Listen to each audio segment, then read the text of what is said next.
some sketchy shit. Doo-dah, doo-dah, hope I get away with it. Oh, doo-dah day.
Folks, if you have not subscribed to Last Man Standing, tonight would be an excellent reason why you should. Go rewatch it, don't share it, subscribe. We really don't need the word to get out that badly. At the moment, I am on my own. The end credits for Stupid O'Clock are probably still running. People are still talking. Aunt Donna has gone to bed for the night. Don't know if Dawn will be here. Don't know if Joe will be here. Don't know if anybody will be here but me. And I'm going to give it a few minutes. And if nobody shows up, I'm just going to play the end credits and go to bed. But dude, I am tired from laughing so much. It was a hilarious show. There is no way to recap all the topics that were covered and all the tacos that were covered. We're going to have to do a GoFundMe and get Dawn her own taco-oriented domain name. And Uncle Carl's already working on the slideshow, I'm willing to bet, for the opening. No, I'm going to get, she's going to beat the crap out of me. Either that or I'm going to get one hell of a kiss. We got Chris here, so I don't have to roll the end credits just yet. No, not yet. I really don't know if anybody else is going to show up, but that was a laugh a minute. Stupid O'Clock. Matter of fact, it was like 5 laughs a minute in some portions. I'm not even going to attempt to follow it, except in my time slot. That's about it. That's all I can do. There's no way I can top that.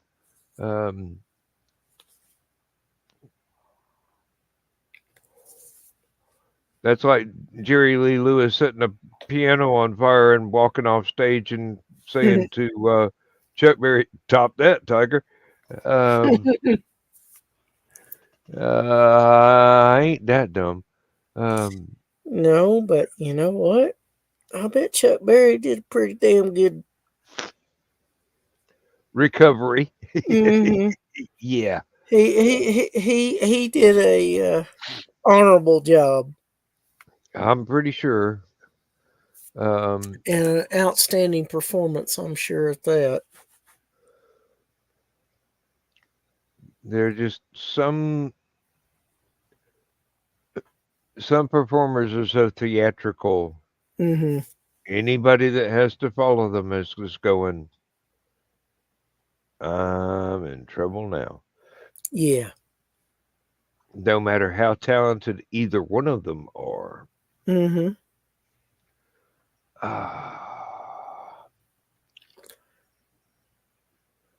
Let me decompress for a second here. Yeah. I don't know if you. I'm sure you heard Toby Keith died. Mm-hmm. He finally succumbed to his battle with cancer. Yes, it's tragic, and his fandom is distraught. I know. He's also got a very diverse fandom. Yes, he does. Yes, he does. I was one of them. I got to see a nice tribute by Sammy Hagar on Instagram where he posted a lot of videos of them together because they would tour often in the summertime. I bet that was impressive. Yeah. It would have been a great show. It would have been a great show. I'm sorry that I never got a chance to see that because I didn't know about them. And, with my fear of crowds, going to an auditorium to see a Man, live my act. internet is acting up. Yeah, mine too. The opening credits the joys stalled of out having 2 or 3 Windstream. times. Yeah, exactly. Windstream. Get your act together. If this was a money making concern, I bet you'll treat me better. Yeah. What I think's hilarious is I saw an ad for them on Facebook for their 8 gig service. So hell, I'd be lucky to get a gig out of them. Sorry. It'd be more like a 8 giggle service. Yeah. You pay for it and they laugh at you. We promised you this. Good luck. Yeah. Their idea of fiber optic is to string a fishing line between your house and their distribution center.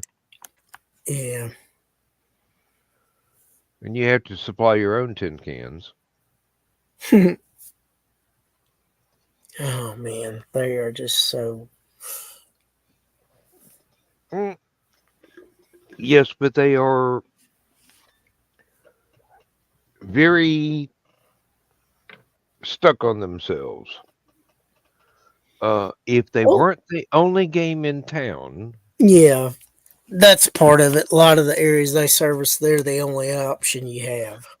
Yep. It's either that or not Do have any without. online access at all. Yeah. Maybe Starlink. I have been looking into that. The initial starting cost is rather prohibitive.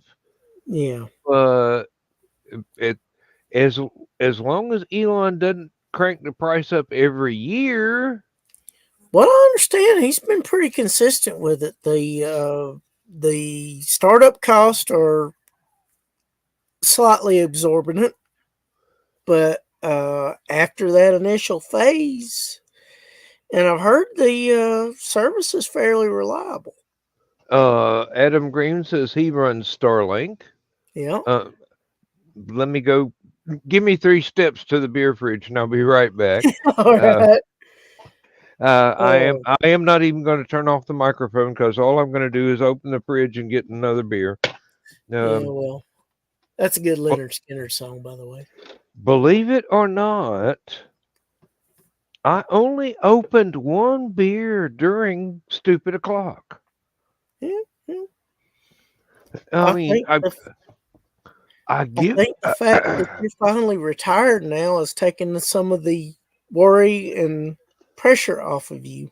yeah, the real pressure will disappear when I get the first pension check and when I complete jumping through all the hoops Hmm.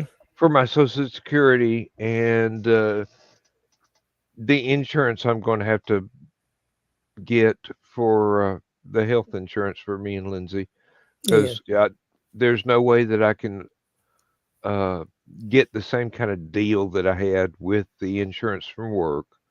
I yeah, mean, I've already talked to people and they're going, "No, we can't sell you health insurance for $100 a week.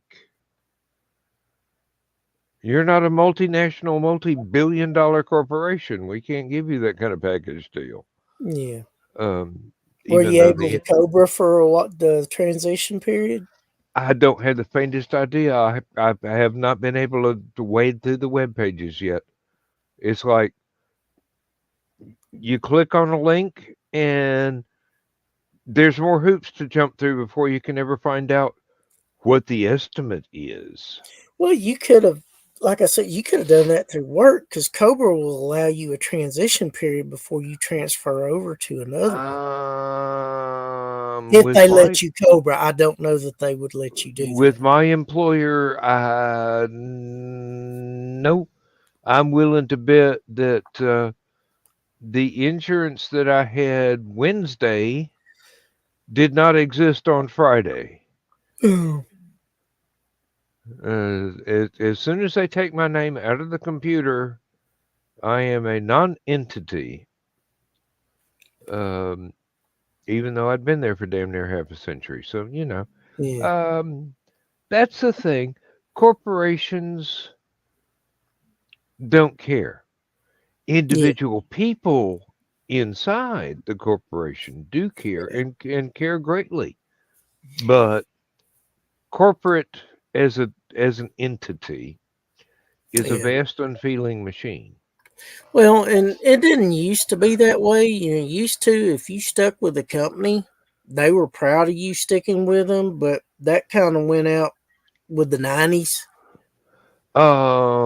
Yeah, It started a little bit before then, but it definitely was gone by the 90s and the 2000s because you've had so many people that would change jobs at the drop of a hat. But yeah, my grandfather, I never really understood that being labor rather than management, hmm, because I got used to people in management disappearing in 3 to 5 years yeah, because if they didn't get a raise or a promotion, they go someplace else. yeah. And I'm going, okay, well that's a good lifestyle for you. Mhm. Hope it works, but for me, uh, Like having stability. labor is one of those things where, and especially in the era when we were growing up, our parents, our grandparents, the the done thing was you get a job, Hmm. you work your way up as far as you can get, you stay there until it's time to retire, you collect your pension, and you go fishing. Yeah. My grandfather, through the acquiring of his initial employer for various other entities, you know, they all inherited his years of service. So he wound up with 54 years with the same company. hmm That don't happen anymore. I cannot tell you how many times somebody somebody from corporate, somebody from the local management goes, Hmm. "You've been here that long?" And I'm going, well, yeah, that's the way life works for us. Mm-hmm.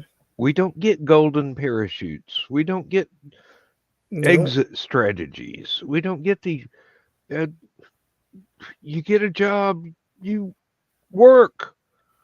Yep. That's it.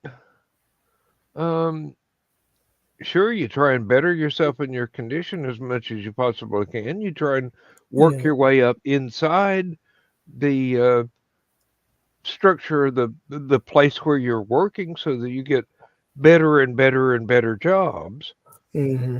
but you're still working for the same employer. Oh yeah. Uh, that's that's life. Yeah. Uh, I don't want to say it's a class thing because it's Mm-hmm. not. It's really not. It's just It's a mindset and it's kind of a tradition of labor. in in our era, the done thing was find somebody that's willing to pay you what you're worth and Mm-hmm. stick with them till it's time for you to retire. Yeah. And I'm glad the tradition of 20 years and a gold watch is long gone because uh, a gold watch don't buy that many groceries. No, and speed kind of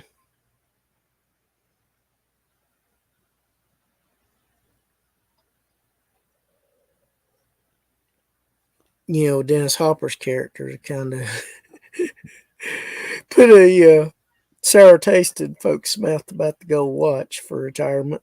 Uh huh. He used that as the detonator for the bomb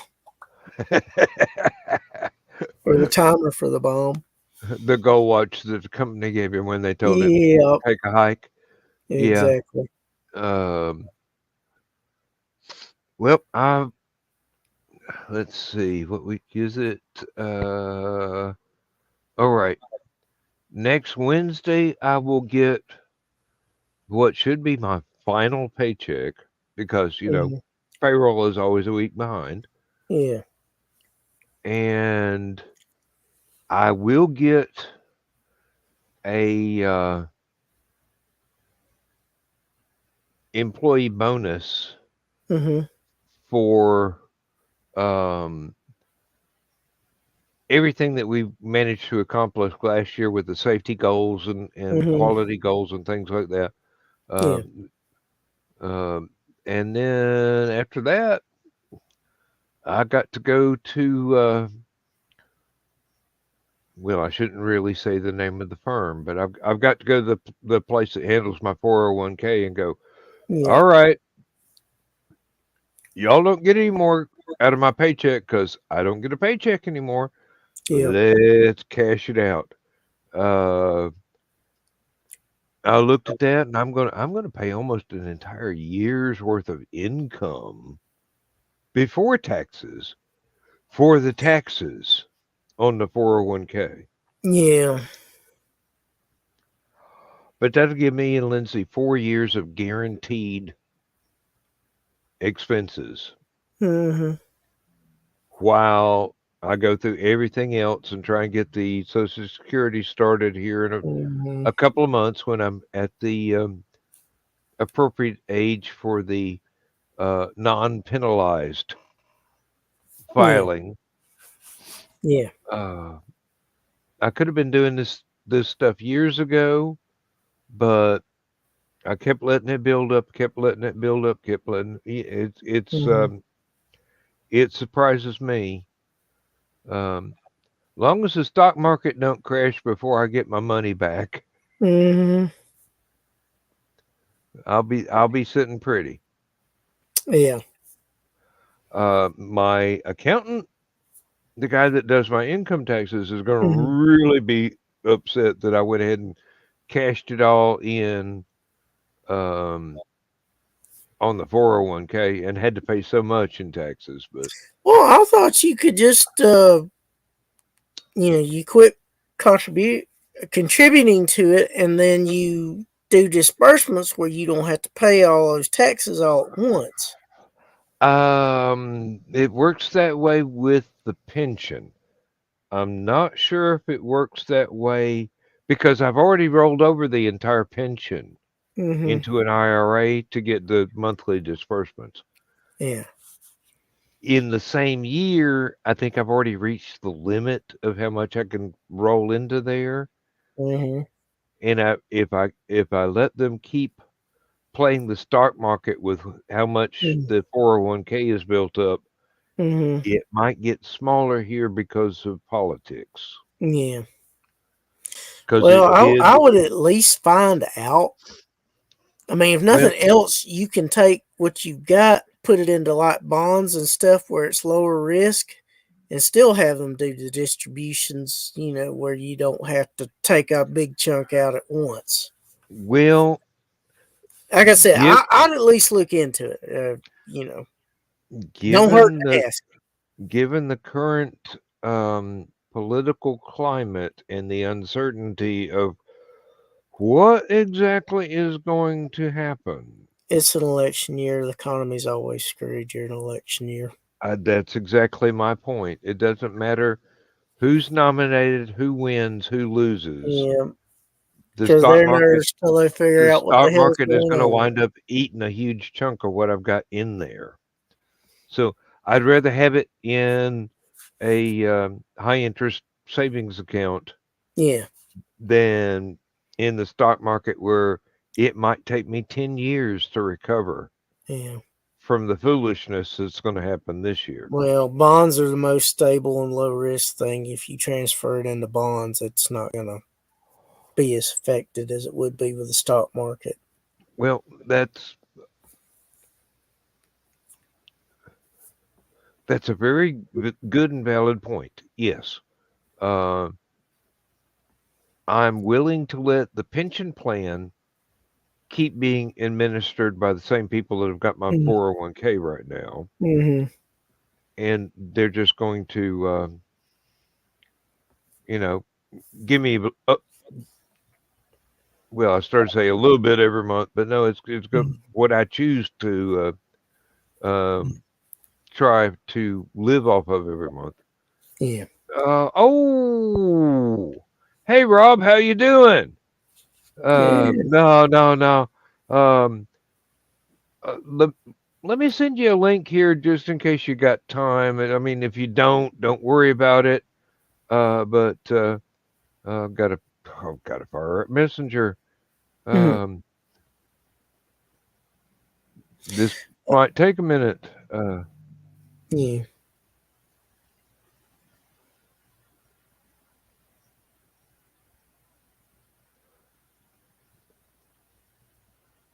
All right, Messenger. I clicked on his name. Go ahead and give me the page. Ah, it's not like I'm trying to get in touch with Jimmy Page. Yeah. Yeah, Got a whole lot of red tape with that one. since I retired, this week, there's a whole lot of new things that I have to get used to. I'll just go ahead and let that damn thing load itself. It's not wanting to switch over to another name in Messenger. I guess it's pissed off I don't have Facebook open and be scrolling constantly. Well, and of course, our internet service providers probably being jerks. Don't they always? Aren't they always? Yep. They tend to take nice leisurely excursions in the douche canoe. Mm-hmm. Well, it's one of those things. When you retire, it's one of those worries you never really wanted to have, but all of a sudden it becomes very important. Yeah, if I ever get to that point. It is regrettable, but hey, go ahead and diversify as much as you can. Throw stuff in savings as much as you can. Find yourself a high interest savings account somewhere. Um, if I throw the entire 401k into my high interest savings account, I'll be getting about $700 a month in interest alone.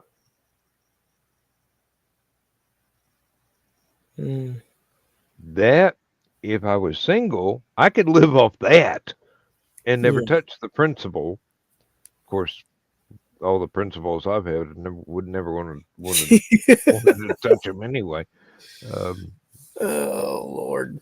what was that remark somebody once made about Roman Polanski, the original 5-foot pole you wouldn't want to touch anybody with? Oh, oh God, I am being recorded. It's not the green room. Um, No, it is certainly not. But it is Saturday night / Sunday morning, and it is your show. Yep. Let's see.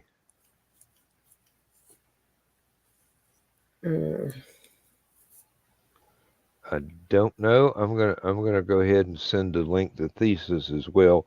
He is probably occupied at the time, so no Yeah. problem, no problem. It's like when Michaela showed up, everybody goes, "Oh, send Michaela an invitation." She goes, "Oh, I'm naked and in bed." And everybody goes, "Send her an invitation now."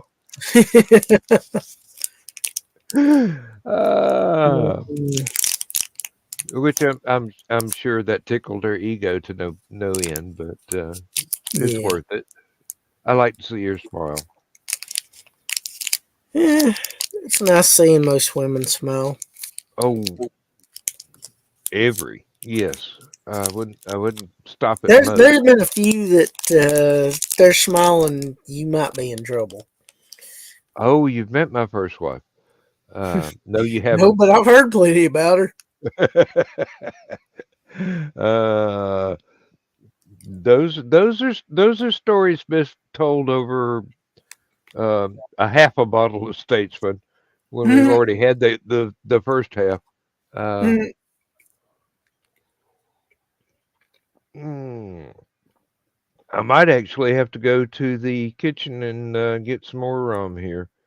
Well, you know how um an old legend tale's told, don't you? Once In upon a like, time, yeah. you know how a Southern tale's told? Listen up, you ain't gonna believe this shit. Oh, hold my beer and watch this. Well, and John's got his own version. No shit, there I was.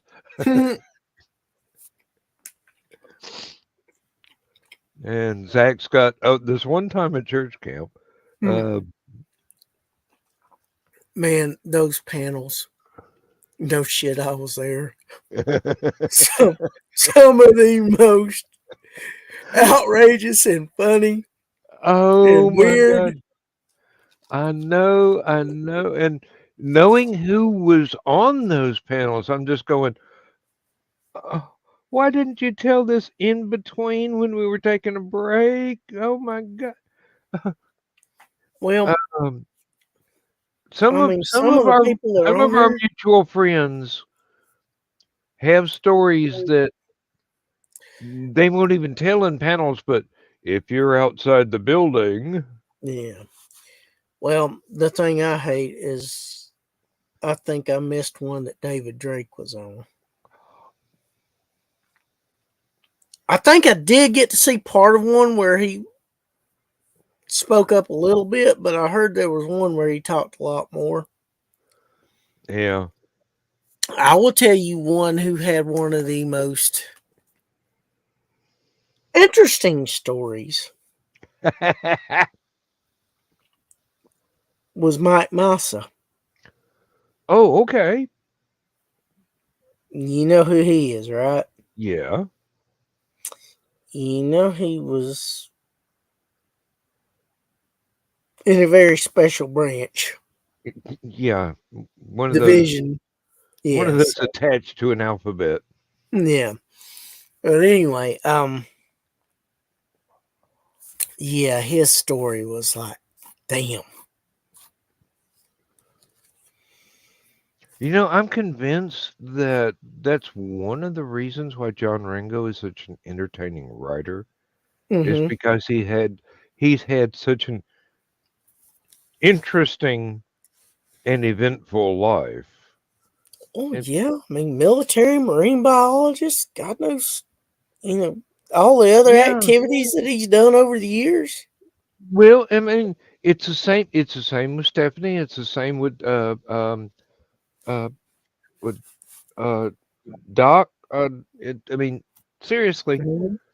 these people have done stuff that we have not even been able to dream of.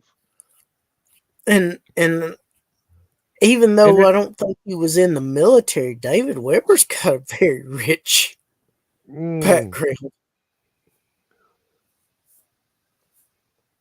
And yeah, some of the other ones just, man, oh, I I am know. so fortunate that while I don't know a lot of them as well as I would like to, I do know a number of authors.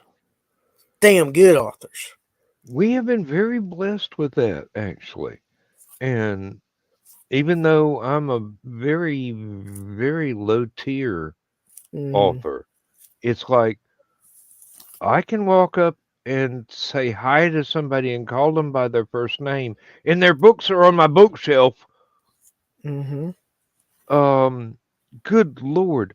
But Uh, then you've helped over 500 people become published authors through Aphelion. yes, I know, and their books are on my bookshelf too. Yeah.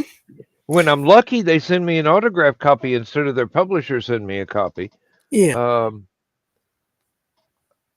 uh, I have been very privileged in that respect, having known so many people I that, mean, thank God for Uncle Timmy. oh God, yes. Oh God, yes. LibertyCon has made an enormous impact on my life. There are so many people that I would never have had the chance to meet Yeah. before that I have met, and now I'm on a first name basis with, and I'm I look in the mirror when I'm trimming my beard or whatever and go, no, it's not imposter syndrome. You actually know these people. Yeah. Um, Well, I mean, part of the thing that helps me is I know so many people that know them.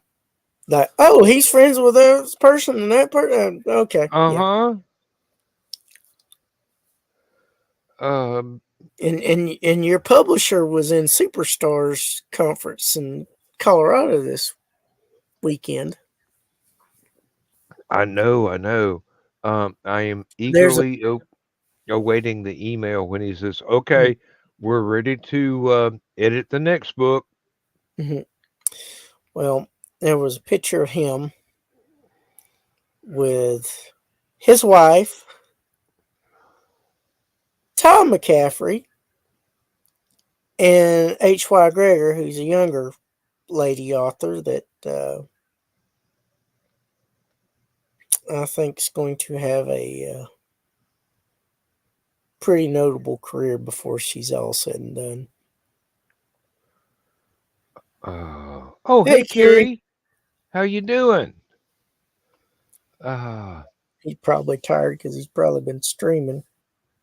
well, yeah, But and if you that's feel his. up to it, come in. Yeah, Carrie's on the regular list, didn't he? Yeah.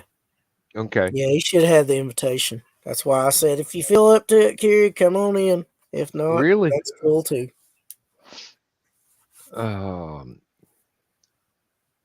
No, I look back at my life and I go, how the hell did I luck into this? Oh I yeah. mean, seriously, if it weren't for one of my best friends in all the world telling me that Larry Niven and Jerry Purnell are going to be at this convention in Chattanooga, and there's still memberships available. Back in the days where there were still memberships available. Well, yeah, that 750 people was a hard limit, and they didn't even have it full. And I did have to stay in the overflow hotel because the main hotel was already booked up, Mm-hmm.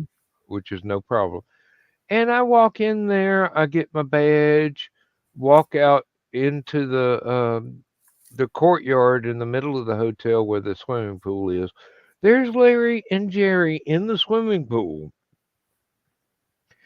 And I tried desperately to think of something witty to say. And Jerry Purnell corrects my pronunciation of a word that I'd only ever read. I'd never heard anybody actually say. Mm-hmm. I consider that an honor, Mm-hmm. actually. I was Well, not he the wanted you to least bit say it embarrassed. right. Yeah. Oh, And you and wanted to be able to say it right. that led directly to meeting everybody else, getting my own workout. Oh, okay. Let's see. Um, that might have been the link for the other one. I'll try again, Rob. Um,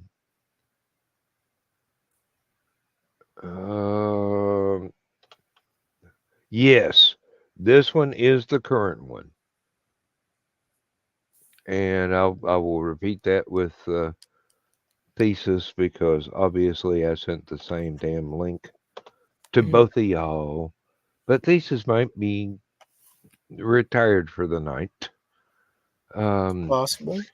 Yeah, Rob, the link I just sent you should be the correct one. Um, oh, and I watched your latest YouTube broadcast today. Um, I don't remember if I commented on it. I probably should have. I like to put comments on there because it helps your engagement and stuff. Um, Rob's always got these interesting historical things about movies and whatnot. I highly recommend Atomic Snack Bar as a YouTube channel. Um, I you will sent be entertained and you will learn stuff. Thesis the current link just in Okay, case. so you got it twice. Maybe. That's all right. Ah, we shall say. Um, Yeah. it's not like attendance is mandatory here. Okay. Rob's backstage, but his camera is not on yet, so I will wait a second unless he says, "Don't worry about the camera, just bring me on with voice only." Um, Mm-hmm. ah, do, do, do, do, do. Okay, voice only. We can and will do that.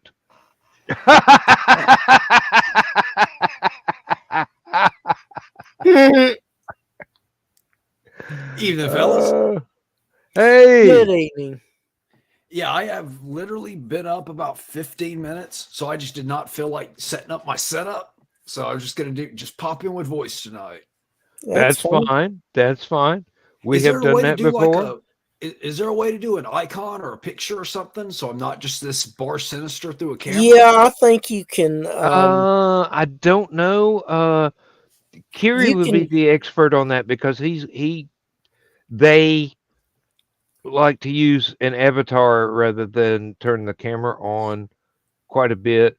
When I go off Curious, camera, it uses a image that I selected. I think you have to do that before you come into the studio, but you can do it. Yeah, I didn't see an option for that. I think it's before you come into the studio.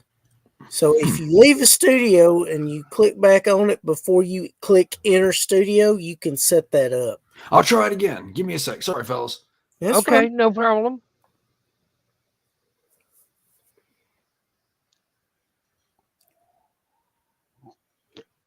I think that's how it works. We'll find out for sure. I in a don't have the minute. faintest idea. It uses my my publicity photo, I do believe, Yeah. but I don't know if it's grabbing it from Google or whatever. Oh heavens! Um, I do need to go down the hall shortly, not urgently at the moment, but Yeah. But yeah, just glad he decided to oh yeah, pop in tonight. it's always a fun time when he pops in. Yeah. I mean, seriously. Oh, did he miss it earlier? Oh Lord, it would have been epic. Oh my God. It would have been epic. Well, it was epic anyway. Yeah, I mean that's one of that's right up there with the Don's Taco episode. I can't wait to buy my Dawn Faces of Dawn calendar. Oh Lord, it was worth seeing the look on her face when y'all brought that up. You know, Carl's going to do it. If there's any way he can do it, he can. It doesn't matter if he has to shell out of his own pocket. He's going to do it. Yeah. Just for the giggles. Yeah. Oh heavens! Yeah, I got half a dozen copies myself. I got it in multiple rooms just so I can. I can see him saying that too. I can see him saying a whole lot of things.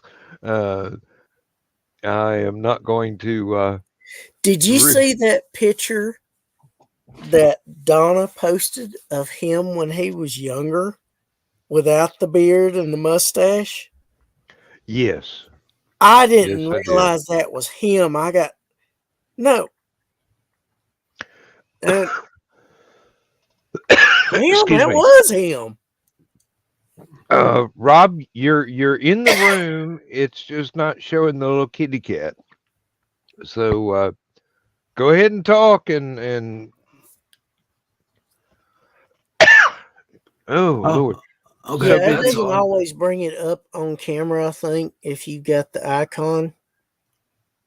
Fair enough. I guess that's better than the camera with the line through it. Well, either way is good. I just we have folks show up with avatars. We have folks show up voice only. My wife does not like to be on camera at any time whatsoever. So Dan, I figured out why he was a disgraced member of Cult of Chris. Oh, really? Yeah, he was the treasurer. Evidently, he embezzled some funds. He embezzled the funds? Oh, a whole lot of them, too. I'll tell you, I bought at least 3.5 donuts with it, too.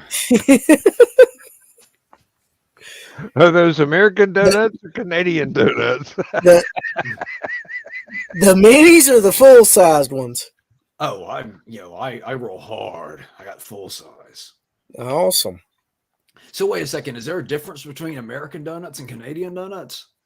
That's a running joke. We have our friend Zach is in Canada, and he was talking about a 3-gallon bucket, and everybody down here is familiar with a 5-gallon bucket. Yeah. So somebody pointed out, oh, is that Canadian gallons or American gallons? So we've been ribbing him about that ever since. Yeah, and Canadian dollars versus American dollars, Uh-huh. and so forth and so on. Of course, with Edsy joined the group now, we can add in Australian gallons as well. Yeah. Oh, the humor is really one of those things. Uh, Oh, and you Stupid missed o'clock. it earlier. Oh yeah, Stupid o'clock was epic tonight. You got to watch that. The replay whenever you got time. Um, It got interesting to say the least. Interesting. You got. How can I say this when I know my mother might be watching this sometime later? Um, it was fairly suggestive. Yeah.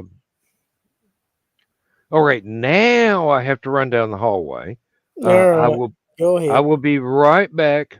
Let me just turn off the microphone. I'm going to leave the camera rolling. So. Mm.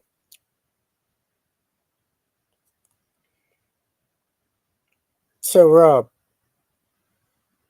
still with us?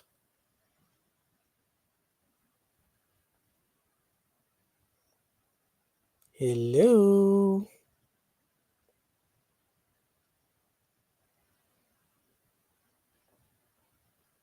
Okay.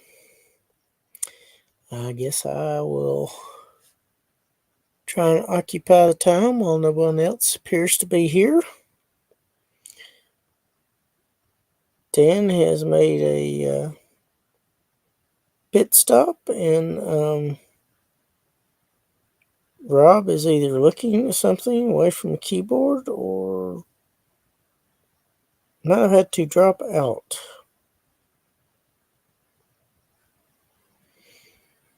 It is now the 11th of February on the East Coast. Valentine's Day is not far off.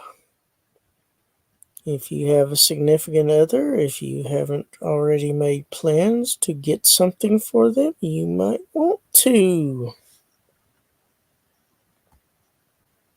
Be it candy, flowers, or plans to take them out somewhere to eat, or whatever. And it will be here before we know it.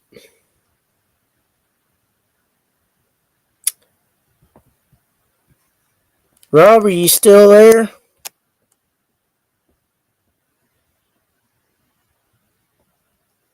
Gary, you still watching?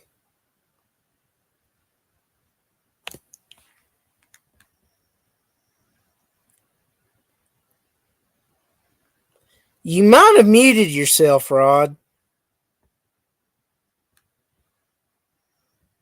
Sometimes you accidentally hit mute. All right, there we go. Okay, you hear me now? Rob. Yeah, I can hear Yeah, you now. sure can. Okay, that was weird. My icon just went gray when Dan left, and Well, I think you might have accidentally hit mute. It's easy to do, especially if you're on a laptop and you don't have a mouse in. You hit that touchpad and it automatically moves over it with you not realizing it. Oh, I hit it and unhit it like 12 times and it wouldn't do anything. Yeah, just everything went gray when Dan left. And it also could be the internet where you are. I just think Dan doesn't want to share me. So he was like, oh, got it. No, I was actually out of the room. Yeah, he had to go down the hall. I was busy trying to. Biological necessities. I mean, in pit stop. In the Nibbin chat, we call it. Oh, be right back. Rented beer. So Dan, I heard me a new, well, not new, but I heard a Frank Zappa song today that I'd never heard before that tied in everything with what I do because a viewer recommended it. The Cheapness. Oh yeah. That's a good one. That's a good one. And I don't remember which album it's on. I listened to a live version where he does this whole, like, I guess, summary of It Conquered the World. Yeah, quite interesting. Rob, if you're familiar with Missing Persons, they used to be in his band. I know the name. I don't think I know the song. Daryl and Terry Bozzio, and Warren Cucciarello was also in it. Yeah. They had song Destination Unknown, and Words, and Wait, Bozzio, was he in Ozzy's group, or am I thinking someone else? No, No. he and Terry were both in Zappa's Mothers of Invention. Of yeah. course, people from Zappa's band frequently worked with other people as well. Do you remember Duran's song Ordinary World? Yeah. Well, the guitarist on that album was Warren Cucciarello, and he was also in Mothers of Invention and also in Missing Persons. Okay. Yeah. And his son DeWeasel did a great cover of My Guitar Wants to Kill Your Mama. That's a great song. And the video for DeWeasel's version is hilarious because it's got Robert Wagner as like a PI, and Mamie Van Doren's the mama that his guitar wants to kill. She was one of the original blonde bombshells from back in the day. Yeah, Bozzio was not an Ozzy. I don't know what I was thinking. The gal was in Hustler a lot. What, Terry? Yep. Yeah. I mean, there's not many people that can have a bikini top made with plexiglass bowls with live goldfish in them and show up on MTV.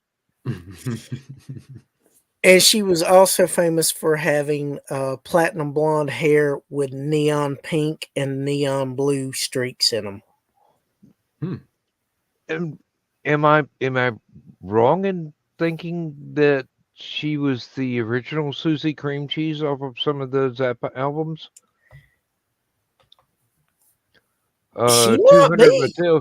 200 Motels comes to mind, and that was a movie as well as a double album. I don't believe I've ever seen the movie. Yeah. But I mean, Terry had amongst her, other than her figure and her hair and all that, she had some of the most expressive, soulful eyes. And she was one of those ladies when in the middle of a lyric, she could just pitch her voice up into this ultrasonic squeak that would break glass. Oh yeah. If you ever listen to the song Words, she gets that voice up there pretty high. It's a squeak that's almost, like Dan said, could shatter glass, but it's not quite that powerful because she backs off a little bit. It's not annoying, which is really weird. Yeah. I know the Monkey song words. Don't know the Zappa one. And see the the Missing Persons one goes, no more words. No, it's what are words for? No more what words. Are words for? Okay. Yeah, when no one's talking, there's no use listening at all. No one's listening, there's no use talking at all. Obviously, no one's watched my show before.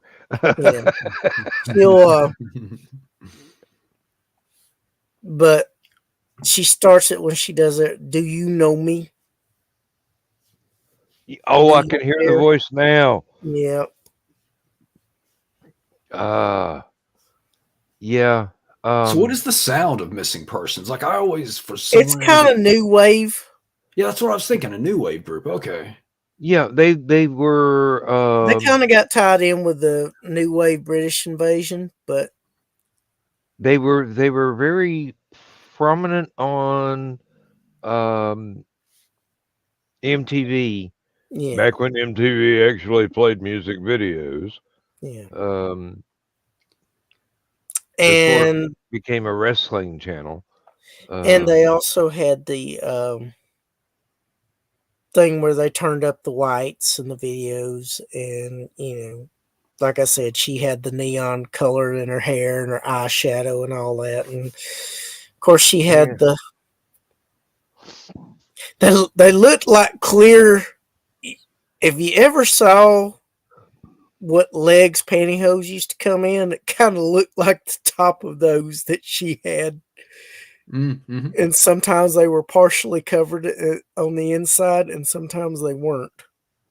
Like I said, there was one video where she was wearing what amounted to goldfish bowls uh, as a bikini top. Yeah. And let's see, can I remember any details about the MTV videos? Apparently they went through a phase where they built their own instruments. Mhm.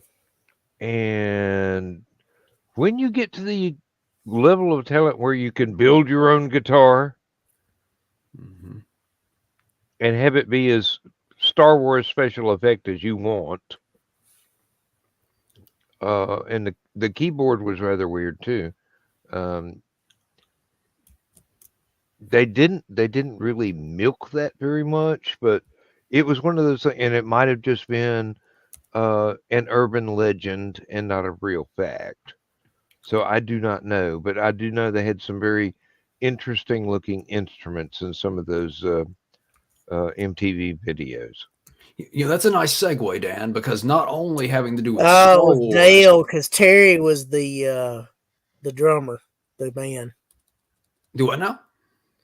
Dale was the female. Terry was the drummer. So But speaking of Warren Cucurullo was the guitar player. Yeah. But speaking And of the both Star Wars and new wave music, did you know that Terry Nunn from Berlin Yeah. auditioned for Princess Leia? I Yeah, did she not was know one of that. them. They the thing is, when they were doing the casting, they cast in the auditions, they cast people for all three roles because they wanted Luke, Leia, and Han to all audition together, because they were also looking for chemistry between the three. Yeah, there is this incredible screen test, one of those I wish it would have beens, with William Catt as Luke, Kurt Russell as Han, and Mm-hmm. Terry Nunn as Princess Leia. That would have been awesome. Because I like the Star Wars cast, but come on, Kurt Russell. I'll take some Kurt Russell over Harrison Ford any day of the week. Well, I'll debate that with you, but with it did free up Kurt Russell to do other things that are absolutely freaking amazing. True, and no telling where his career would have gone had that been the case. Yeah. Now I've known Kurt Russell back since the Disney days, and Lost in Space. Mm-hmm. Season 1. Oh, and it's been fascinating to see how much he has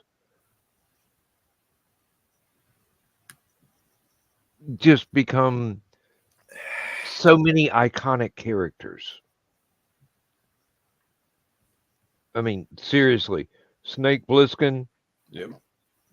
Who else? I mean, he made that his own. Somebody else could have done it, but it would have been way different. Well, he's still my favorite, like on-screen Elvis as well. Oh yeah, he did a great job with that. Although Bruce Campbell. Oh yeah, yeah, Bubba Hotep. Yeah, Bruce Campbell's done an excellent Elvis as well. That's true. The best comical Elvis for sure. Rob, there's you a link you can click on a picture of her and one of her outfits. Oh, in the Oh, private yeah. chat. Mm-hmm. Yeah. Sure enough. Yeah, that looks really familiar. Yeah. It was just, well, her and help me out here, Chris. From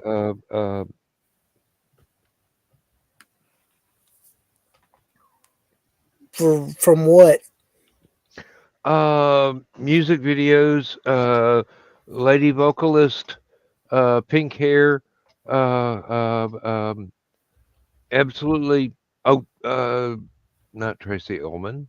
What, Cyndi Lauper? Cyndi Lauper. Thank you. Thank Yeah, you. I started to say Cyndi Lauper, maybe. Yeah. Um, there was this fashion at the time Yeah. that they both kind of, Well, they if both had not just a created, little. but expanded. They both had a little bit of punk in them. Oh yeah, definitely. And I'll tell you somebody else that was coming out of that went into the pop stage when they hit it really big was the Go-Go's. Mm-hmm. Yeah. And Because they were kind of punk to begin with, too. yes. There was somebody else that, oh, Debbie Harry of Yeah. Oh, man, the lady that cut my mom's hair, I always considered her a fuller figured Debbie Harry. whoa, Yeah. impressive. Your Yeah. childhood was interesting. Yeah, I'm actually quite the Blondie fan. And I actually kind of dig their later stuff when they started, flirting with the disco and the reggae and the kind of different that sort of stuff. Yeah, they managed to spot weld several different genres together and made it work. She was also in the film Zappa's Universe in 1993. Never heard of it. Well, Frank was dabbling in everything his entire career. He once got arrested for somebody came up to him and wanted to make a movie, and he tried to turn it into a porno because it would make more money than their original idea for the movie. Well, I know Frank best from, of course, the Monkees appearance, and then all the PMRC stuff in the 80s. Him being up there, kind of being the spokesman for the free speech stuff. Yes, definitely. His speech before Congress is every bit as impactful as Mr. Rogers' speech before Congress defending public television.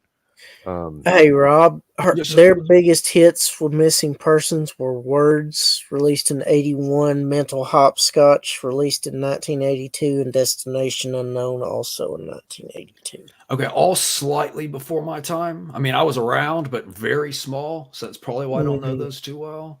I do know a cover of Mental Hopscotch from a different group, so there's that at least. It definitely would have been something worth covering. Well, I really started getting into MTV and things like that probably around 86, 87. Yeah. Yeah. No wonder you like Docking as well as I do. Yep. Oh yeah. I mean, the I glam still metal, remember when the guy that was teaching me how to play bass guitar, so he'd have a low end for his guitar solos. I went over to visit one day, and he goes, "Oh my God, have you seen this MTV thing that just came on?" I mean, it's like the same day that the channel started, and here I'm hearing about it from my guitar player. Well,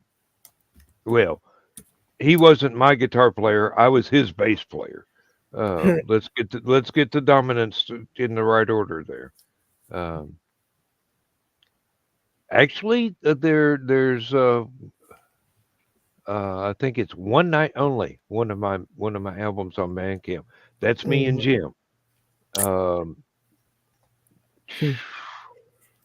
That was a movie that had Lenore Zahn in it. Same oh, title, One Night Only. She was the one that voiced Rogue in the animated X-Men series. oh, that was a very sexy voice. Oh yeah, okay. She's a cute gal too back in the day. You know, there's that old factoid floating around. I don't remember the exact number, but in that first year of MTV, when they just didn't have a lot of music videos to Hmm. play yet, something like almost half or over half of the videos they played were Rod Stewart videos because he was the only one that had built up enough to. So it was Mm, almost the Rod Stewart channel. The yeah. ones that I saw the most were Fleetwood Mac, Pat Benatar, of course the Buggles because that was the first They had video the they the showed, and first Rod ever. Stewart. Yeah. And those Rod Stewart videos are still available on YouTube with the faces. And I click on one of those every once in a while, and my wife is going, I really don't like Rod Stewart, and I'm going, well, I'll close the door then because I do. Um, Hmm. and then I'll be singing along with one of the romantic songs, and she'll open the door and go, I like that. I'm going, I thought you didn't like Rod Stewart. No, I like that. Well, does she not like Tonight's the Night? Um, that one never came up in conversation. Well, I like watching the video because his girlfriend at the time was beautiful. Oh, is this the one where he's in concert, he's singing a song, or introducing the next song? He goes, "Yeah, this one came out back in the 1970s. Hell, my wife was only one, and Yeah. That always made me laugh. I remember seeing that for the first time. Well, It's like when I wrote this, my wife was one. he had a beautiful blonde bombshell in the video, and she was wearing a nightie. If you looked close enough, you could see some outlines of stuff underneath. ah, And the song was great too. I mean, it was a beautiful ballad, but thank God for modern image enhancement programs." Um, I was gonna say the good old days when outlines of stuff was, as good as we got. hey, uh, there were mail order catalogs that. there were circles you could see the color and design of. Well, nowadays we have everything at our fingertips. Everything is super easy. But there was a Mhm. certain like rewarding quality when you had to work for something, like finding bootleg movies at a convention or having to Oh yeah, import an yeah. album. It was just more rewarding, I think. Trying to Going. catch a song on the radio with the damn DJ isn't talking all over it. Uh Yeah. huh. Mhm. Digging through the cutout bins for videos of movies that you watched on Shock Theater or something, and trying to Guys, I'll find be a right copy back. that was not crap, a good transfer.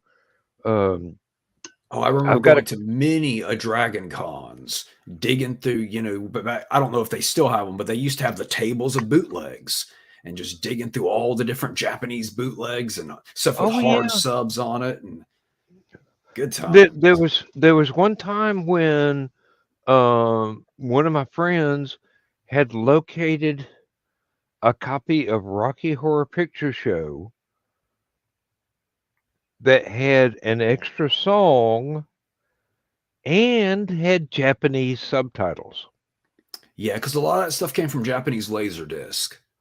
Yeah. Uh, Not only did I value the extra song, which I knew from the the Roxy Theater soundtrack rather than the official movie soundtrack. But the Japanese subtitles, I mean, here we go. It's a parody of monster movies from the time period. Japanese subtitles, yes, that just adds to the kitsch. Um, I mean that's like when I went to a movie theater to see Attack of the Killer Tomatoes, and there was 3 other people in the theater. Oh man, you got to see that on the big screen. That's Oh killer. yeah, it was brand new. I mean, it wasn't even like it was a midnight movie. Um, it was brand new. I don't think it stayed there more than a week or so because, like I said, opening day there was only 4 people there. Yeah. Good Lord, and I'm just sitting there going, "Oh, the humor in this is outrageous." Uh, I actually followed up getting copies of some of the sequels because the original was just so National Lampoon almost. I like those sequels too, but anything with John Aston, yeah, I mean, he's one of those actors that kind of makes everything he's in a little bit better. Uh-huh. Yeah, really. I have not seen anything he was in that it was just not he stole the show in every scene he was in. Mhm. One of my favorite characters on Night Court as well. I mean, he wasn't on it a ton, but when he was on Night Court, it was always good, always memorable. Uh-huh. And I always regretted that when we lived in places that only had like 3 channels of TV back before cable ever existed, it was always the Munsters and never the Addams Family. Mm-hmm. And then later on, I finally got to see all of the Addams Family, and I'm going, okay, parallel but different. Dark, much darker. Because, the Munsters were generally very nice. That was kind of the contrast. But the Addams family, they were dark. They Oh were. yeah, yeah, and even all the sequels that have come along and all the remakes and everything else, it still managed to capture that basic charm of we're weird and we like it that way. Mm-hmm. Deal with it. Mm-hmm. And the contrast between the all the guest characters that came in to point out that yeah they're weird, but then again, is it the Addams family that's weird or is it society? I Mm-hmm. mean, very, very positive image of a loving family, just with um, proclivities. Yeah. Mm. Oh Lord, I was so much in love with Carolyn Jones. Don't get me wrong, Lily Munster was hot too, but Carolyn Jones just woo something about a long, cool woman in a black dress. Um, Good Lord. Yeah, I recently saw the original pilot for the Munsters. I didn't know that in that original pilot there was a different Lily, and she had a much more Morticia-esque look and kind of vibe to her. But I quite Yeah, liked her, and it was in color too. The original pilot was full color. and the actual concept for Eddie was different, Mm-hmm. and a different actor who played him more as a brat. Yeah, yeah. And Mm-hmm. yeah, um, I've got um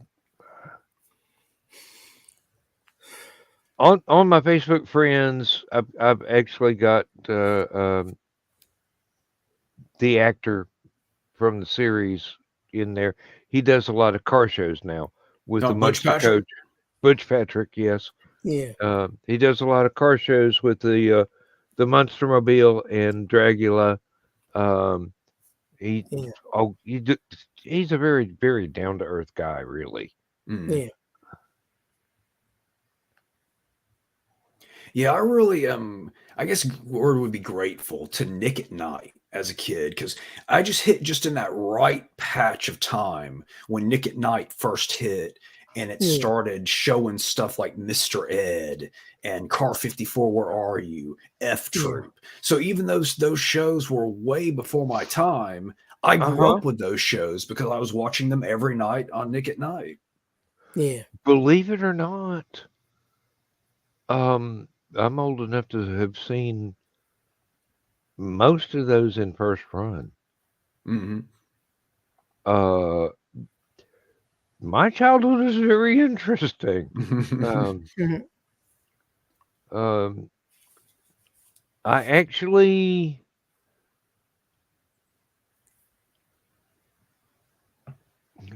somehow or another I tricked my parents into not watching Star Trek and watching Lost in Space instead. Interesting. Rob And or black and white first season Lost in Space. Hmm. That's the very Outer Limits, Forbidden Planet vibe to it Hmm. appealed to me a whole lot more than when it got funnier. Yeah. I saw value in the second and third season, but the first season, and then I saw a recording of the original pilot, which is like the first 4 or 5 episodes, but without Dr. Smith and the robot. Right. All of their scenes had not been filmed because they were not part of the show at the time, and it's very, very shock theater, uh, very, very Forbidden Planet, uh,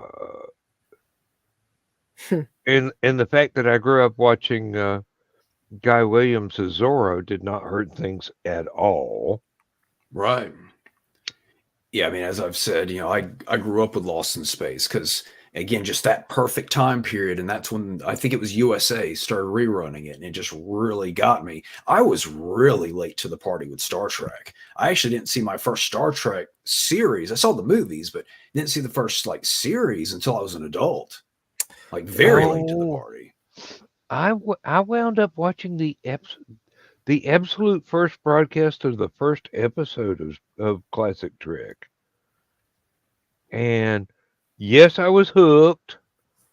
Um, Lost in Space was a little bit earlier, but somehow or another, um, my parents had gotten hooked on Lost in Space because I really loved it. So they didn't change the channel to watch Star Trek. But there were times when we weren't at home and I didn't control the TV because I was the remote control.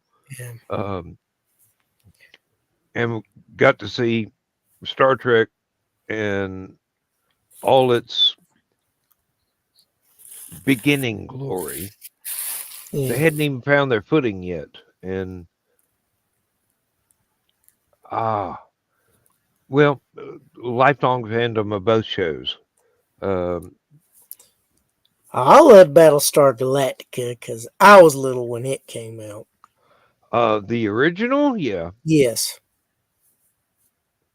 Yeah, that one was slightly before my time, but I remember the toys were still hanging around on store shelves. So I actually have fond memories of the toys.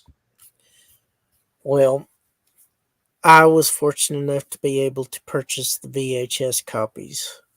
I'm Hmm. dating myself when they got released in the early 90s. I was watching it, and they got a little bit ahead in the season, and the Cylon character Lucifer came in, and I go, "That's Dr. Smith. I know that voice." Yep. Jonathan Harris. And he's Oh, another one of those that's really good at narration. uh huh. Mhm. Yeah, Uh, him, Jeremy Irons, and John Huston. God, I love hearing them narrate stuff. Robert Conrad. Yeah. Oh Lord. Jeremy Irons narrated Aragon, if you ever watched Aragon. Didn't see that one. It was early 2000s, maybe. Rob, It had Robert Carlyle in it. are you familiar with the Discworld books by Terry Pratchett? I know the name. Yeah. I haven't read them, but I've heard of them. I've heard There- this world mentioned a number of times, various There times. are 3 BBC movies that are 4 hours long Mhm. of 3 different books of Terry Pratchett Mhm. of Discworld, and there are a couple of animated by Cosgrove Hall, the same people that did Danger Mouse and Count Duckula and things like that. Mhm. I want to I say I saw one of highly the recommend movies. those. Was there one of the movies that starred Sean Astin post Yes, Lord of the yes, I saw that one. I thought that was pretty good. yeah. That I do believe was the very first one, and let's see, the next one was Hogfather, and the one after that was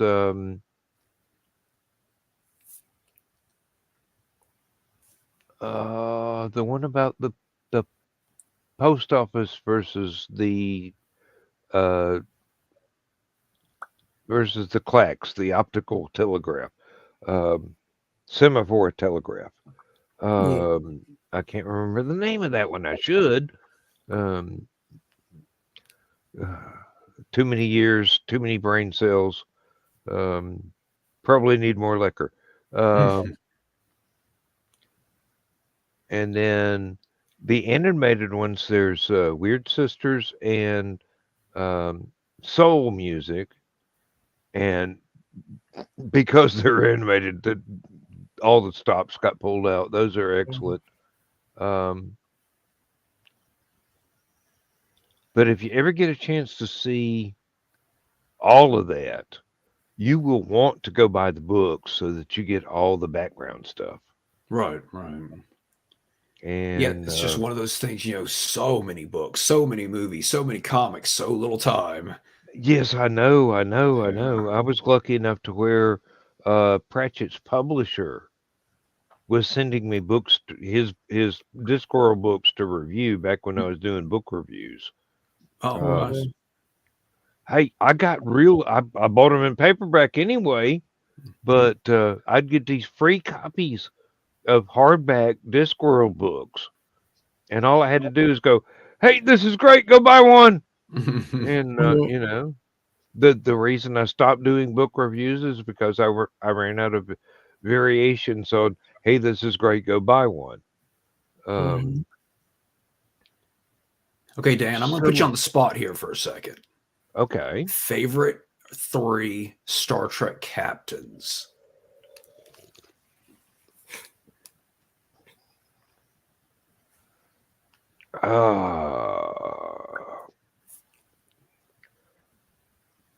Kirk, Picard, and Janeway. Okay, interesting. Now that you limited me to 3, but all of them I really liked. Yeah, I got to go Kirk, Archer, Picard. Mm-hmm. I was a big Quantum Leap fan, and have you ever seen the pilot for Infiltrator? Because he did it. Oh God, that was you know how Buckaroo Banzai is basically Doc Savage for the 90s? Mm-hmm. Infiltrator was Incredible Hulk for the 90s. And it was Scott Bakula? Yeah. Well, Scott has done so much work, and unfortunately, it seems like every series he's in gets canceled way too soon. Oh, yeah, that's for sure. But yeah, I liked I know Enterprise is kind of the black sheep of the original Star Trek universe, but I think that's a great series. Well, the only reason it's a black sheep is because of the way it ended. Okay. With the Troy and Riker turning it into a holodeck program. Now, if they hadn't been canceled and had to do that, it would have gone on for at least another season or two and been much, much better received in memory. Now,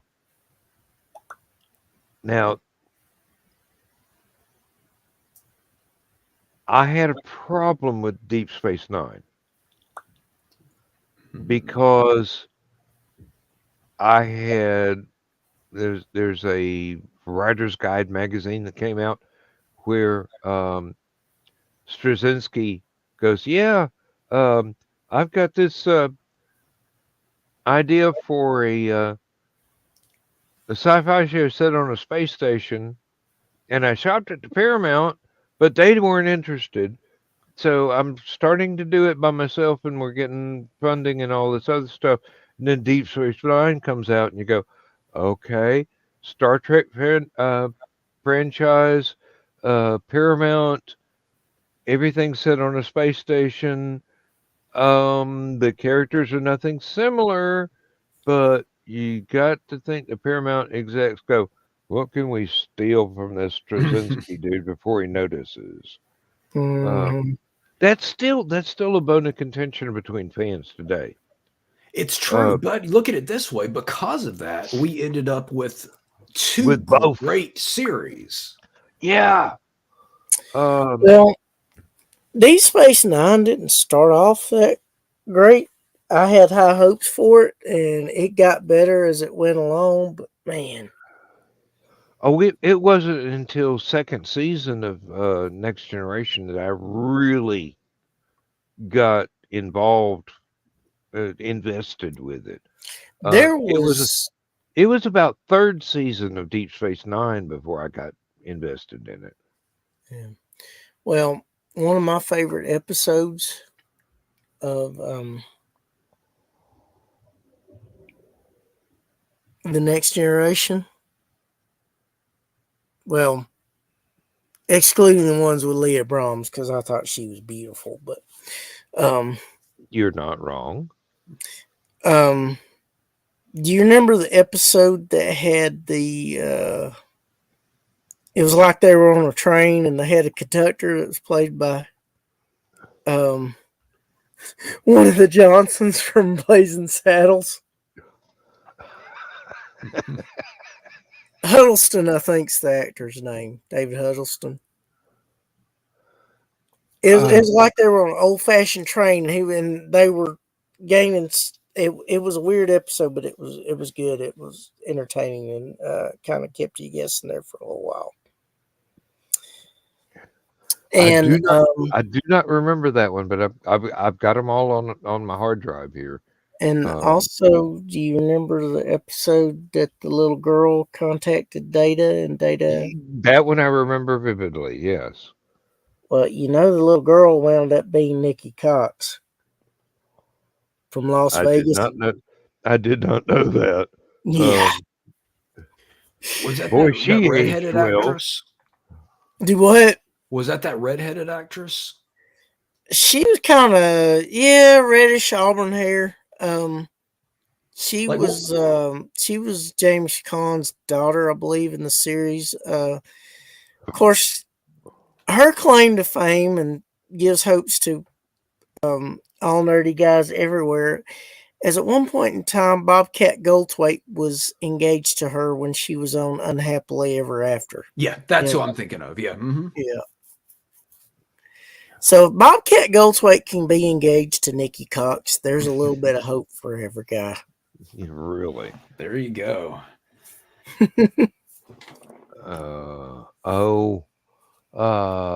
Blast from the Past with Brendan Fraser. Bobcat Goldthwait's role in that was just Mm, Who was he in Blast from the Past? I don't remember. he was on the bus. Um, basically when Adam was trying to figure out how do I work this. Um,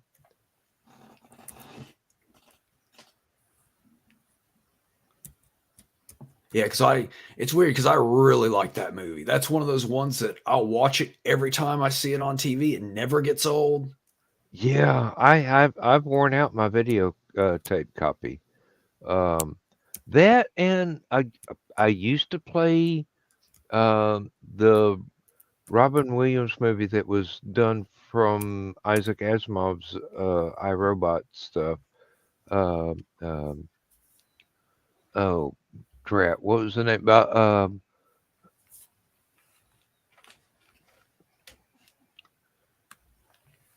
Not Millennium, not Continuum? no. It was like I said, it was a Robin Williams movie. He played a household robot befriending Oh, the little girl. Um, was it Bicentennial Man? Bicentennial Man. Thank you. I kept thinking Millennium, but thank you, Bicentennial Man. I would watch that one over and over again. I would alternate that with Blast from the Past and um, half a dozen other things. Um, Well, anything by the Zucker brothers, I'll watch over and over again. Be I'll it tell you, Airplane 2, Top Secret, um, you know, Hot Shots, Hot Shots Part 2. I bought what was supposed to be a DVD of Forbidden Planet, and it turned out to be uh, somebody had returned it and they rewrapped it and mailed it out without checking to see what was actually inside the box. It turned out to be a copy of The Money Pit. I liked that one as a kid. So I had to go and Forbidden Planet because got to have that. Yeah. But my most rewatched movie of all time has to be the original Thing from Another World. Excellent choice. No, I just absolutely love that. The crosstalk where there's like three conversations going on at once and all the characters in the same room and you're trying to figure out who's talking about what to who. That is so true to life. That's the way people actually are. You go to a party, you don't know which conversation to get in on. Mm. Another movie that if I see it on, I wind up watching it inevitably is Aliens. Mm-hmm. And it's my favorite of the bunch because they actually have a fighting chance. Yeah. I agree. It's my favorite of the bunch too. Name of the Rose is a good one too, although that's not Yeah. really science fiction. Sean Connery. Well, yeah, but It's kind of like almost a Cadfael, isn't it? yeah, exactly. It's very much that. Only the names have been changed to protect the producer from losing his money. Mhm. But it is also from a very famous book by a very famous writer whose name I cannot recall right now. But Gore Vidal. Gore Gore Vidal. No, Gore Vidal. That would be Visit to a Small Planet. I'll tell you another one that I didn't see very often, but if I did happen to see them playing it on TV, I would inevitably get interested in was James Clavell's Shogun. Right. I have most of the books in that series. And I will tell you right now, if you don't read it back to back to back to back each book, you miss so many subtleties. It's like reading one of those historical things by um, oh, please don't make me go down the hall and look up the guy's name on the bookshelf. James Michener. Mitchner, yes, thank you. How did you read my mind at that distance? Well, I was thinking How the West Was Won and Yeah, Once Upon a Time in the Old West. These generational epics that Mitchner wrote. My God, if I could do that, and well, actually, I have. And But and the still, Lou L'Amour novels that Tom Selleck was in the movie versions of. yeah. Look up whoever wrote the novel for a Tom Selleck movie. You probably got a good read on your hands. I just realized that the movie had to be edited for time. It didn't have time to be 6 days of solid watching. Yeah. The extended version of Lord of the Rings. Yeah, but I'm glad they did the extended version of that. Oh, me too. Me too. I wish they could have done what they did with The Hobbit. Make 3 films out of each novel. Yeah, well, there was enough material in each novel. They could have. I know, but the shooting schedule was already brutal as it was. If they'd have Well, tried to do that with the each one of the movies, I mean, if they try to do that with the Fellowship and the Two Towers and Return of the King, imagine 3 movies each. What 9 movies? Yeah, it would be like Star Wars, only better. And I am a Star Wars fan, so don't hate me. No, the success of the Lord of the Rings 3 movies, even before the extended versions came out, financed being able to turn The Hobbit into 3 different movies. Yeah. There's still material in the novels that, because of pacing, because of time restraints, even with the extended versions, yes, you could have easily turned each novel into 3 movies, if not 5. Yeah. Two But Towers probably could have been 5 movies. yeah, there was a lot in it. It would have been nice to have and Tom Bombadil in it. let's not forget the Ralph Bakshi animated Lord of the Rings. Yeah, it was okay, but the Rankin Bass, Hobbit, and Return of the King were my favorites of the animated stuff. Yes, yeah, I will That's not. I because will not John debate Huston that. narrated those. Which one had the little orc song? The Where There's a Whip, There's a Way. That was The Hobbit, I believe. I always liked that as a kid. Yeah. If we may jump back for a second to Thing from Another World, because there's something I wanted to add. The effects in that one too, the practical effects. People don't really highlight how good the practical effects are in that one. But the scene where they set him on fire, and that's just an actor on fire for that long running through that room is incredible. Oh yeah. Yeah. I mean, for its time, it must have been shocking, but practical effects is all they had. So to be able to do all the safety stuff to where this guy would survive being set on fire for that long enough it's long. For that long, run through the room, dive out a window. Yeah. Incredible amount of talent in the special effects crew, the set safety crew, everything. There are a lot of things that have been done digitally since then that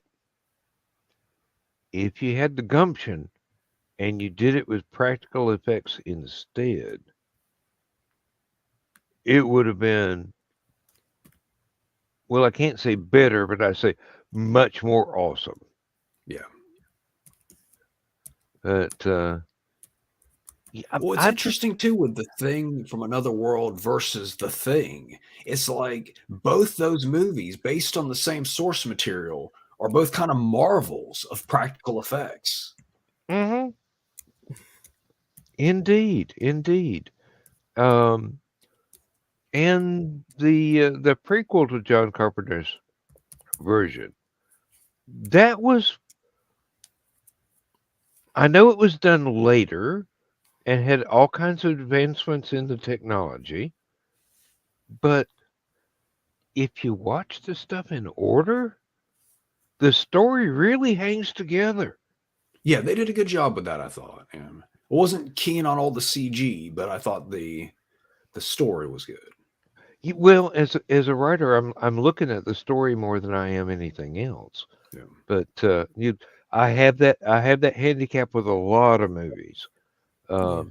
If the story doesn't work, I don't care how pretty it is. Hell, Ice Pirates wasn't pretty, but the story was neat. Oh, it was fun. No. Oh yes, it was fun. It was fun. I mean, Mel Brooks should have done that one. Well, History of the World Part 1 was one of his greatest gifts to us besides Blazing Saddles. Mm-hmm. Well, yeah, but you're completely right, Dan, because great writing can pretty much make up for anything. Whereas if the story's not there, the best effects in the world, aren't gonna help too much. Well, yeah, really. Peter Weller's RoboCop. The effects were okay. The animation on the robot, the police droid, yeah, I can't remember what it, the 2000 Ed 209, yeah, those were Ray Harryhausen could have done it so much better, but the story and the humor made it so much more entertaining, especially the humor made it so much. I remember especially watching the 2000 SUX. I remember watching again and listening to the background conversations while the main characters were doing physical stuff, and in the police station there's one guy getting arrested and he goes, "I'm a repeat offender. I repeat, I will offend again." And I'm going, who wrote this script? This is Buckaroo Banzai in intensity material here. Well, what's that watermelon doing over there? I'll tell you later. Buckaroo Banzai had a hell of a cast too. Oh yeah, I Jeff absolutely Goldblum and adore Clint that Brown.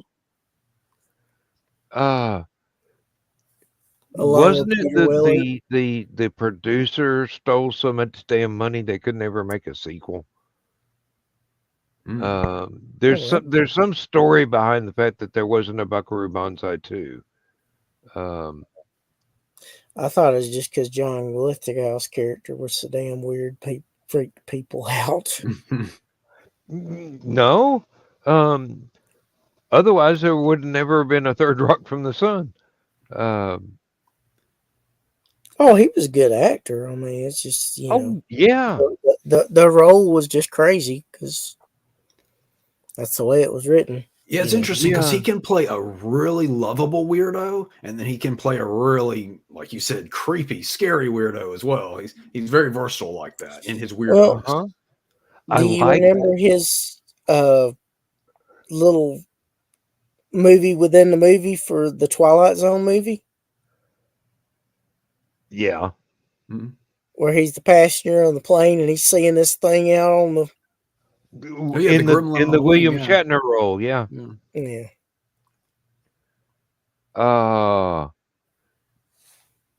I do like the fact that he not requested, he demanded that his hairdresser be given a speech coach credit Hmm. because that's where he got that bizarre mixed up accent from. It's because Mm. while he's sitting in the makeup chair, this guy's doing his hair got this bizarre Italian accent, and Lithgow just goes, "I'm stealing that," and Well, then demanded the guy got credit. another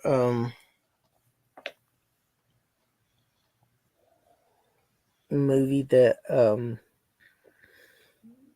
there's a couple of movies. Gene Hackman's one of those actors that I am automatically drawn to stuff that he's in. I love The Replacements. It's a hilarious comedy, but he provides a touch of class to it. And when he's in Hoosiers, I enjoy watching Hoosiers. You know, those little movies that could. Right. Yeah. Yeah, when I was a kid, I had just a little handful of movies that maybe weren't necessarily kid-friendly movies, but just those kind of movies I would watch over and over and over again like that. Jumping Jack Flash, for example, was one Oh, I love that one. I would watch it, hit rewind, watch it again. Or while I was playing with my toys or whatever, it's like Jumping Jack Flash was on a lot in the household.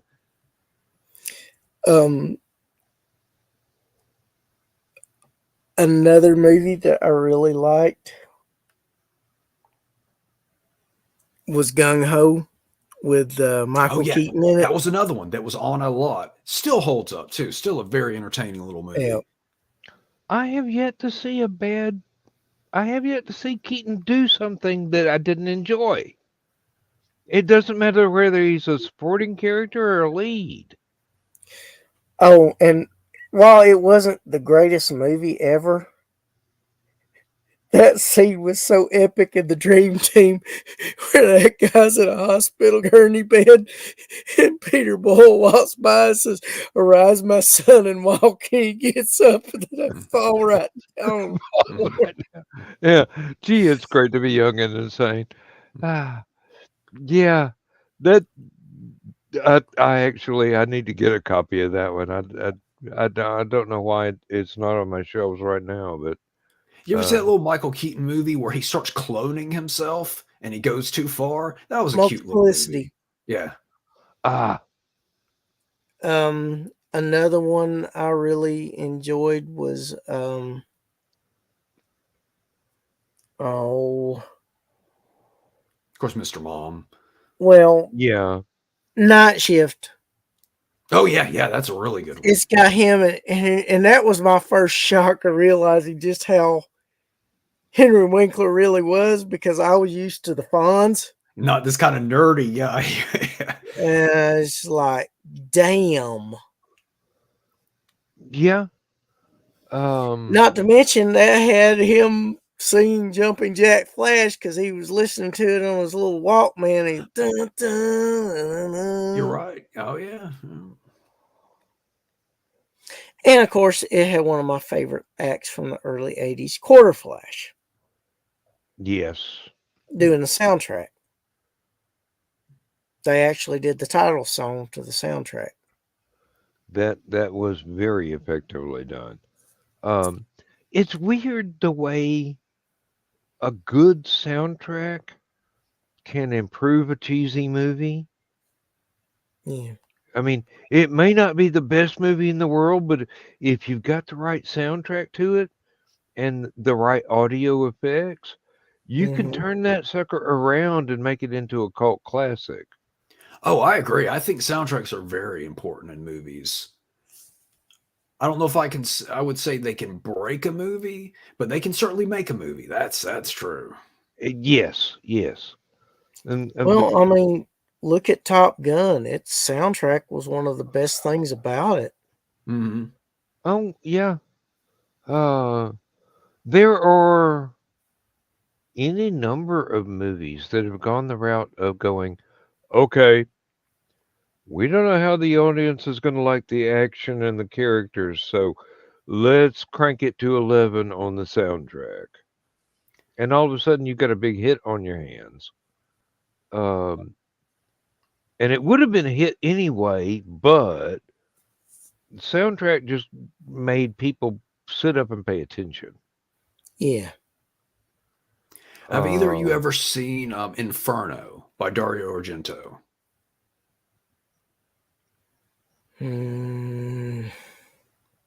I don't think so. believe I don't so. think so. Okay, well, it has a killer score. I mean, it is one of the best things about it. There's a scene where a guy is just basically in a crawl space. Almost nothing is really happening. He's just kind of crawling around in a crawl space type thing. But the piece of music that's playing is so intense and so just, I mean, intense is the only word I can think. It just really makes it the most exciting scene you'll ever see of a guy in a crawl space not really doing anything. There was one that basically the plot was some guys got hired to haul dynamite through South America to somewhere, and they even had to drive a truck across one of those rope bridge things. Fucking pre-Columbian art, as they said in Romancing the Stone. But the soundtrack was by Tangerine Dream. And 3 o'clock high. 3 o'clock. Oh, I think Tangerine Dream did the soundtrack to it. That's okay, yeah. But I know a lot of people that went to see Sorcerer just because Tangerine Dream did the soundtrack. Yeah. You guys might know the guy who did the Inferno soundtrack that I was just talking about was Keith Emerson from Emerson, Lake and Palmer. Emerson, Lake and Palmer. Yeah. One of the best piano players and composers ever. Him, Rick Wakeman, and is it Aaron Copland from The Police? Stuart Copeland. Thank you. Aaron Copland, that's a different composer entirely. That's Fanfare for the Common Man, now that I remember it correctly. Just amazing work. Okay. Babylon 5. Did you ever see the original pilot movie? Stuart Copeland did the soundtrack for it. Oh, wow. Okay. When I was very disappointed when they went to series and Stuart Copeland was not doing the soundtrack. They went with something else instead. But very, as somebody that writes music, that was very inspirational. To know that one guy could think all this stuff at one time, and on so many different levels and so many different instruments. When you run across somebody who is a composer that can work on so many different levels with so many different instruments blending together flawlessly to create this awesome sound palette.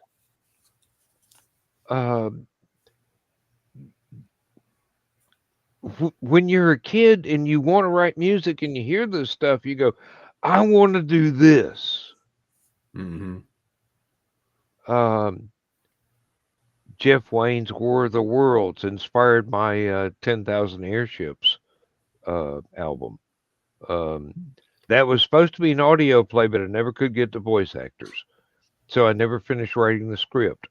And believe you me, it's probably a good thing I didn't finish writing the script because it was corny as all get out.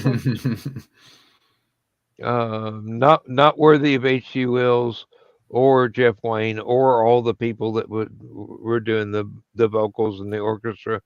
But that the premise of here's a story set to music with an orchestra and a rock band and voice actors.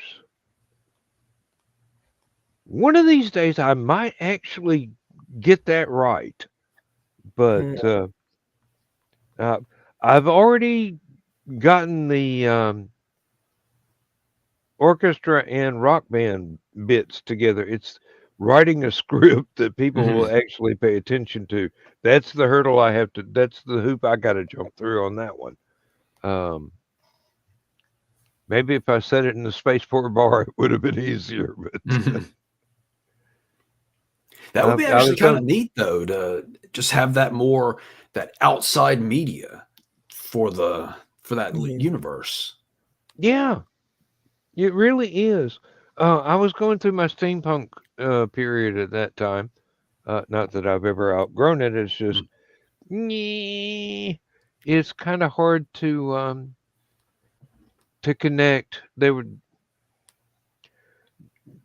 were a couple of missing stairs in that community, so it made my wife uncomfortable. So we had to step away. But that problem eliminated itself. So there's still lots of great people in the Atlanta area that are into steampunk, and we could get back into it. Now that I'm retired, we might add their convention into our schedule. I'd like to have a winter convention, a spring convention, a summer convention, and a fall convention. So I've got summer and fall covered with LibertyCon and Hallowcon. It's just winter going to Atlanta Steampunk Expo might be in our future. They've changed the name to it to Con Possible. Okay. As long as Captain Bill is still in charge, everything gonna be all right. I think he passed it along to some gal that he knows. Oh, okay. Well, I think her name's Gabby. That's very familiar. I'll have to look into that. I really will have to look into that.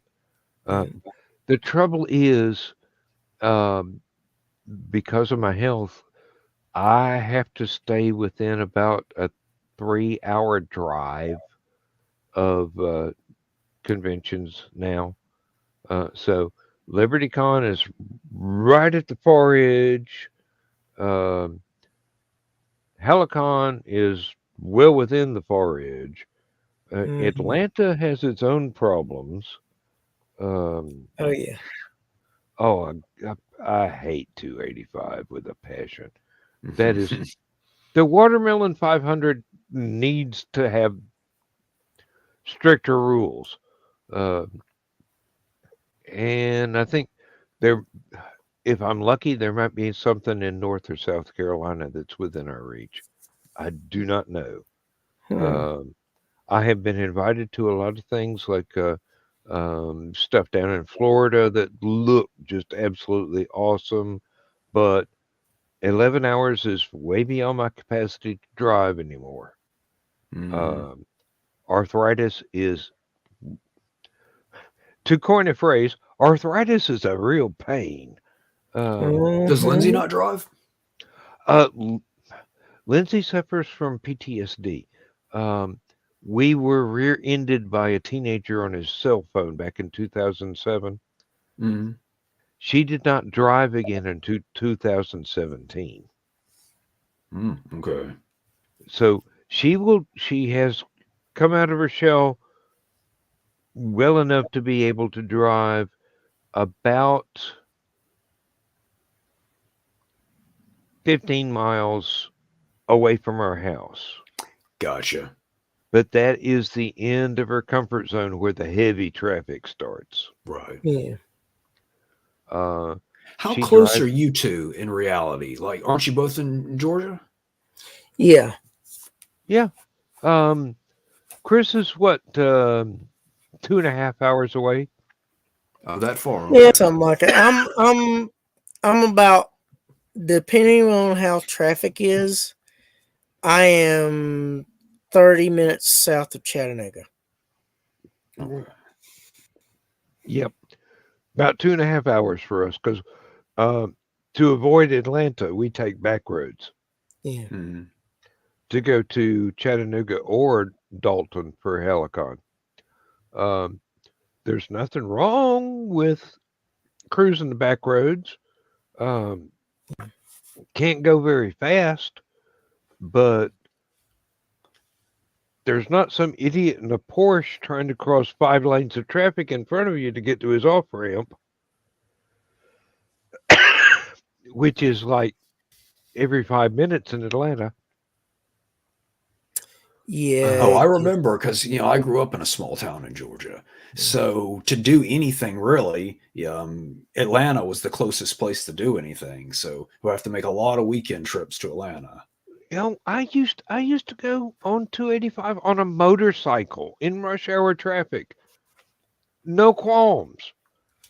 But then the 70s ended, and Atlanta got a little busier. Yeah.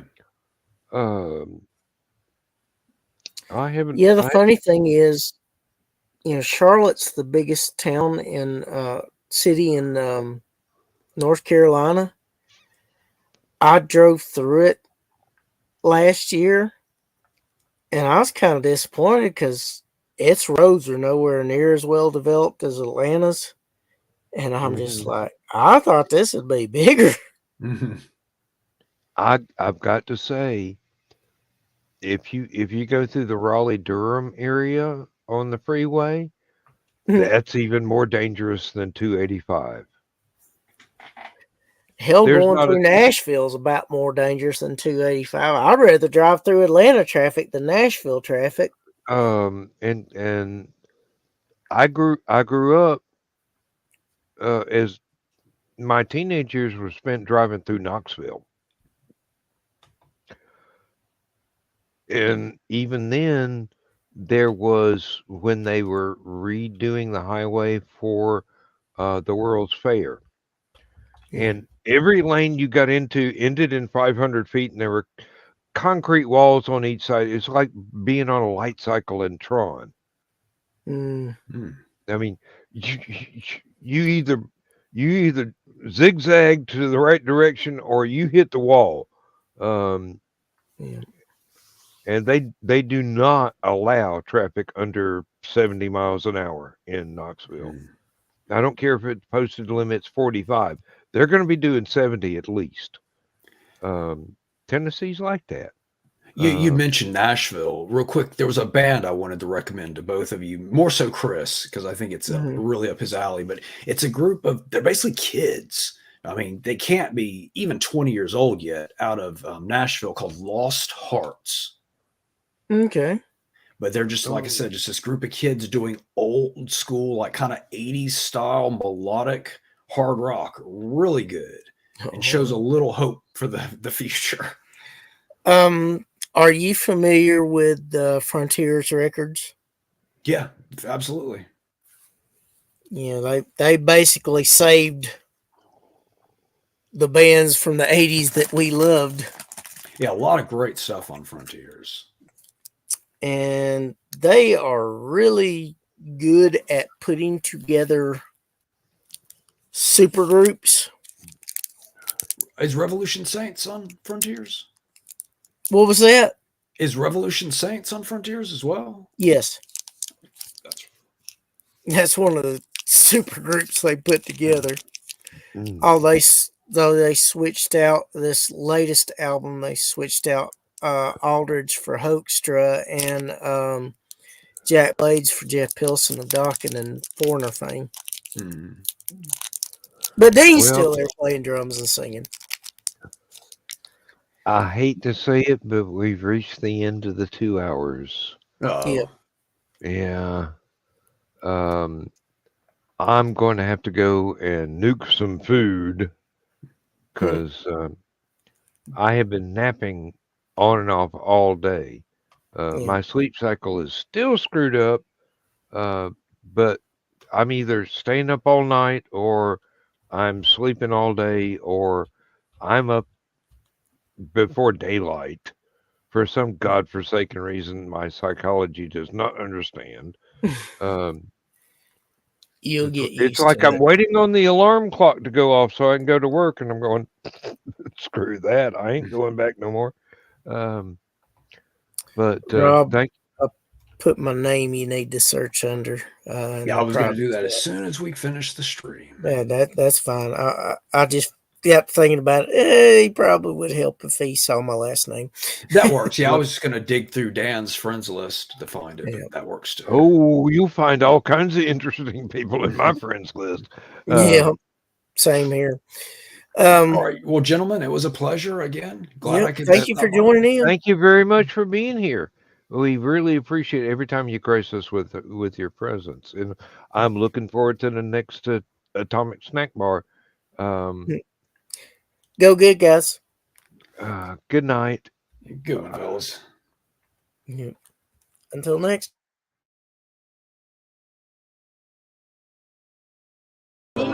System will shut down.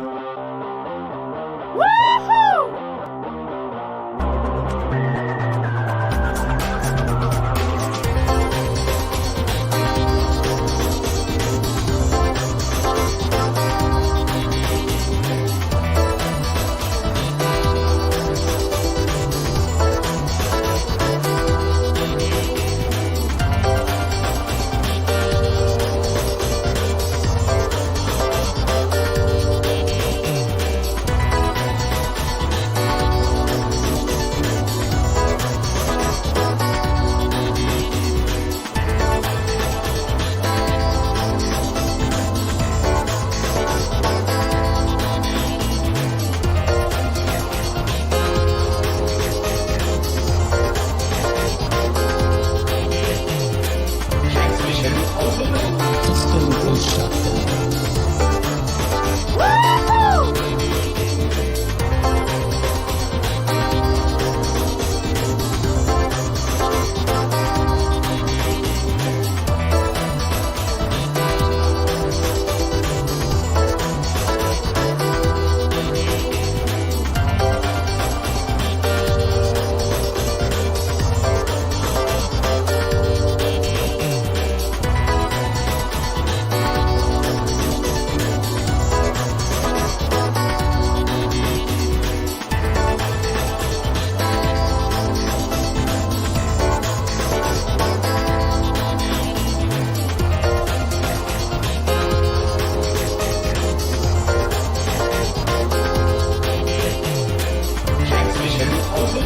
System will shut down.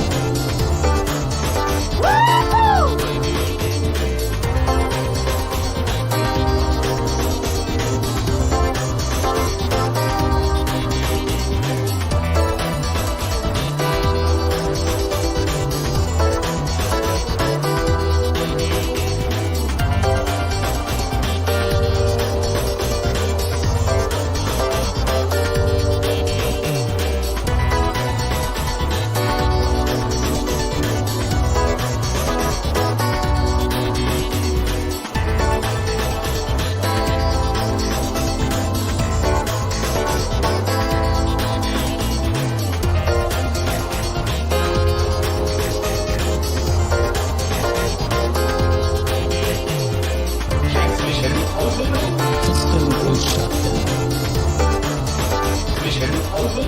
System will shut down. System will shut down. System will shut down.